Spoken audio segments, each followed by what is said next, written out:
Hello everyone, I am so excited to record this video for you. Lumion 12, the student version, is now available for you. And I want to go ahead and show you how you can begin using it. Now, there was a video already created in Canvas for you, just introducing you to Lumion and how to request a 1-year student license for free. I also shared how to download a 14-day trial if you choose to do that. Once installed, go ahead and open up the application. Now, it might take a little bit because it's going to run a benchmark. I shared this with you before. It's going to check to make sure that your device can run Lumion. And it should be able to. If you've installed it, you should be able to run it, because it's my understanding it won't let you install if you can't run it, if your computer doesn't meet the minimum system requirements. So the computer will run the benchmark, and then it'll give you the status to let you know where your computer stands. My machine, I have an HP Omen laptop, and it's just about 4 years old. So it's getting up there when it comes to the life of a laptop. All right, my benchmark, I could view the results here. I'm at 68%. It's not ideal, but it'll run it. So I'm going to work off of it. Yours will look a little different depending on the machine that you're using. And as a reminder, if your device, if your computer cannot run Lumion, you have the ability to use remote PC, so you can access the computers we have on campus, or you may choose to borrow a laptop from the architecture program. Okay. There's a lot of great resources here available, some examples to get you started, to show you how just to navigate and what you can do in Lumion. There's some online tutorials provided. There is an online knowledge base here, and then just showing you new features. Okay. We want to create new, and as we create new, you can choose from a couple of different environments. There's the plain environment, beach, mountain range, forest environment, desert, tropical environment, suburban, winter, and then design showcase. Now, I want you all to start pretty much from scratch. I want you to add your own trees and your own natural elements. So I'd like you to choose plain environment.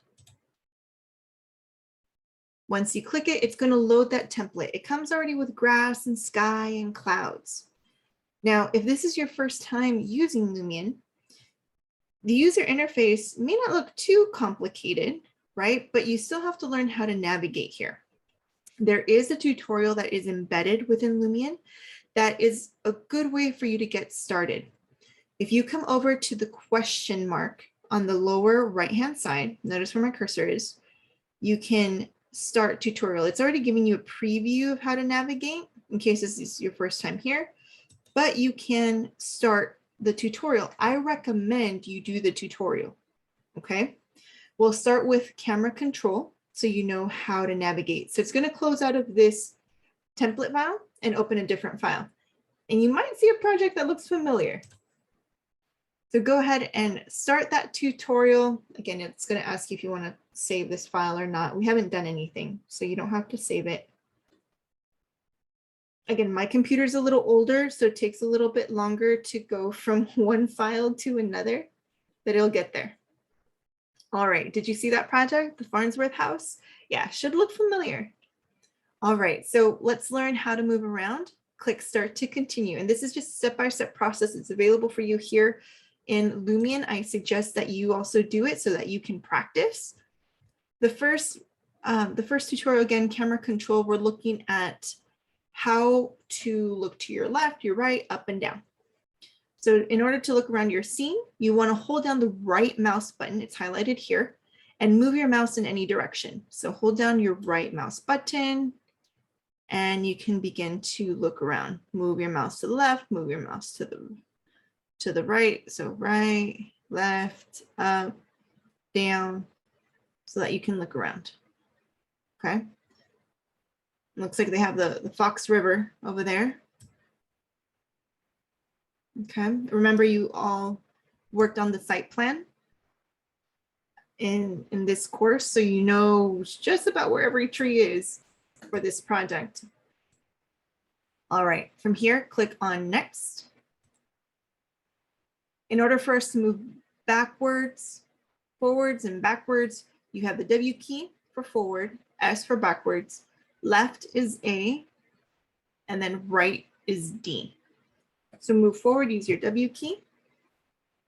Backward is S. Left is A. D is right. Okay, then hit Next.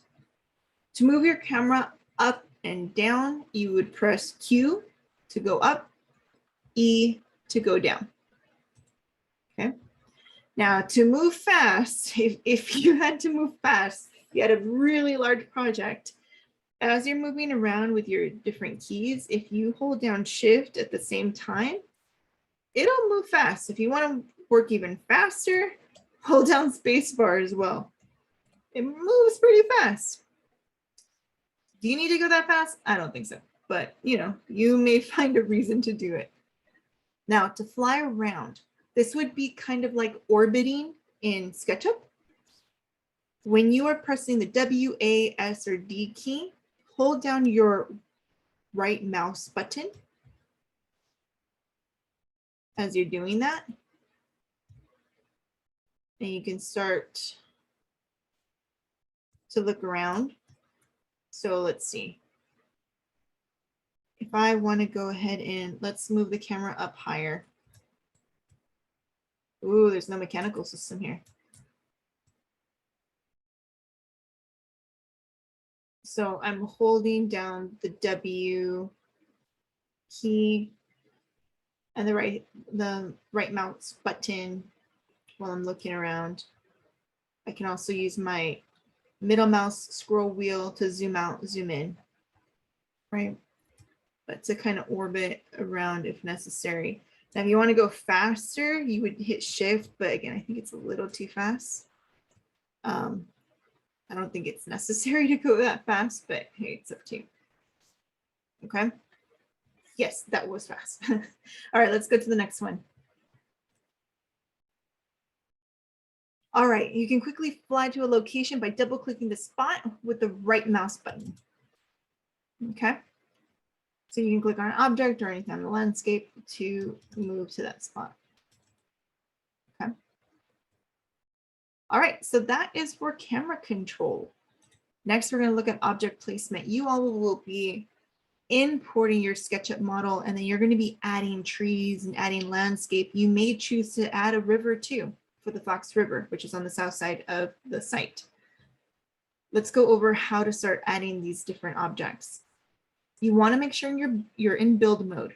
Okay, so notice down here on the lower right-hand side, you have a little man with a shovel and he's digging up some dirt, right? He's building. That's in build mode. So you can add things to your file, to the project, when you're in build mode, okay, when it's highlighted. Then from here, you can switch to photo. So when you're ready to do a rendering, take an image, a picture, right, of what you're seeing on your screen, when you prepare it to become a photorealistic image. If you want to animate and create a movie, right, you would select this one here, movie mode, 360 panorama, and then here to save your file. Okay, save icon, the floppy disk, will take you to the home screen, and that's where you can save your work. Please remember to save your work often. When you are in build mode, this is where you, again, populate your scene. This is where you can create your scene. Then you have 4 tabs. You have a content library, you have materials, landscape, and the weather. So here for the content library, you can import projects. So when you bring in your own Farnsworth house that you created in SketchUp, you're going to use this icon here to search for your SketchUp file and bring in your own file. Do not use what is already here as an example. This model was built differently. I'll be able to tell the difference. The first thing, there's no mechanical system here. Also, the materials used are a little bit different. So again, use the model you created for your Farnsworth House 3-dimensional digital model. Here in the category panel, you can choose If you want to bring in something from nature, people and animals, transportation, objects, and then you can create groups, add lights, add different effects, and then utilities.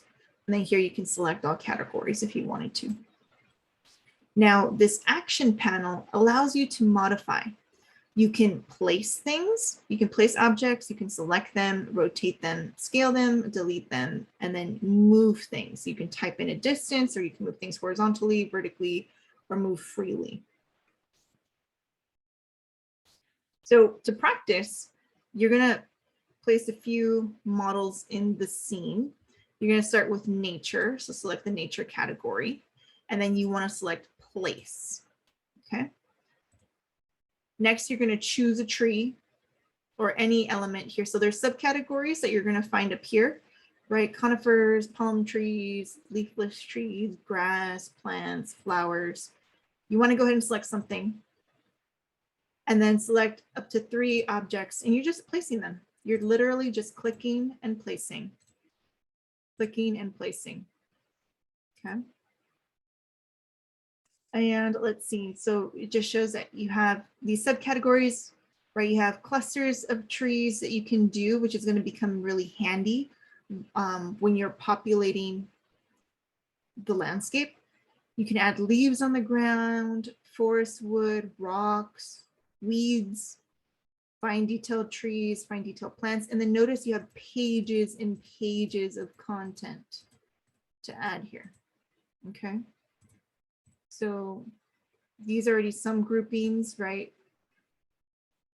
Oh, let's see, I've selected it. Yeah, it's a whole bunch of trees. I don't want to add that there, so I'm just gonna hit escape, right? Let's see, next you are gonna select from the action panel, you're gonna move one of the nature objects. So when you hover over an object, it'll highlight, notice it in green.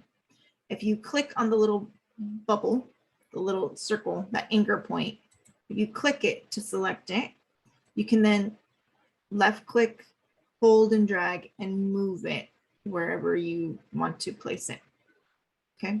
And release once you have found your location. And you may have noticed as we were moving it, there were some options. Let me go ahead and do that once more. Notice how here you can even change the flowers themselves, the color range, right? You can change the color saturation, the transparency of the objects, right? There's a number of things that you can modify when you're working in Lumion. Right here, you're going to delete a few things. So just to practice, you want to choose the delete option here. So that delete action, and then you would select what you want to delete. So maybe I select this one here and then click on the delete icon to delete something. And then to delete multiple, you're gonna go ahead and hold down Control. So maybe I get rid of this one and this one, right? Then to delete them all at once, again, you wanna, oh, I have the delete key option, so I can just click on something and it'll delete. If I hold down Control, I can select multiple. Then I can go up to delete. Okay. Everything we learned in this tutorial applies to all these other categories as well. Make sure you explore. There's so many different objects in these libraries for you to play with.